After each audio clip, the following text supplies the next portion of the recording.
Slavă lui Dumnezeu în locurile prea înalte și pace pe pământ între oamenii plăcuți Lui. Sunt versetele din Evanghelia după Luca ce deschid practic acest program. Întotdeauna nașterea unui copil este un motiv de speranță, chiar dacă nașterea are loc în mijlocul sau în contexte foarte nefericite.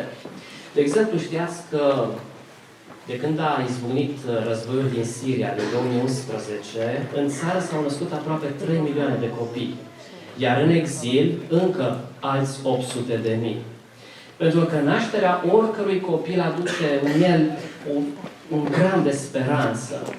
Nu? Și oamenii se gândesc că poate, prin acel copil, pentru acel copil, poate va fi ceva mai bine pe lumea noastră. Ei bine, așa s-a întâmplat și acum aproape 2000 de ani, când păstorii au găsit în grajdurile lor sărace un alt sărac care s-a născut și au știut că este Mântuitorul care le va da bucuria. Apoi au venit magii, oameni cu putere politică și administrativă în timpul lor și au venit să se închine acestui copil pentru că știau că le dă speranța pentru viața veșnică. La fel ca păstorii și ca magii, suntem și noi astăzi aici, nu-i așa? Cu același gând de a primi speranța.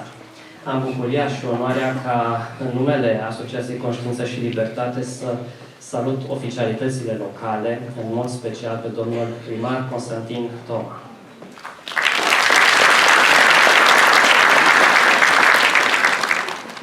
La această a 5-a ediție a concertului Nașterea lui, Salvarea noastră, avem bucuria să fim prezenți și să-i mulțumim domnului Ionel Tortorică pentru că și în acest an eforturile au fost depuse și acest concert care să aducă bucurie și speranță are loc. Vă doresc o seară frumoasă în care bucuria și speranța să fie ale noastre pentru că, da, nașterea Lui este salvarea noastră. Mulțumesc, Gabriel Ișvan, directorul Asociației Conștiință și Libertate Zona Muntenia.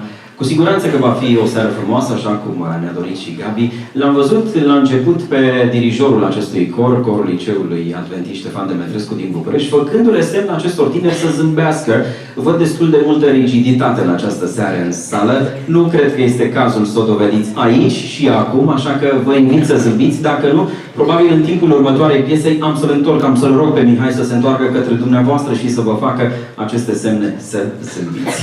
Încă o dată vă mulțumim pentru că sunteți alături de noi și vreau să vă introduc părțile muzicale de care veți avea bucuria să ascultați în această seară.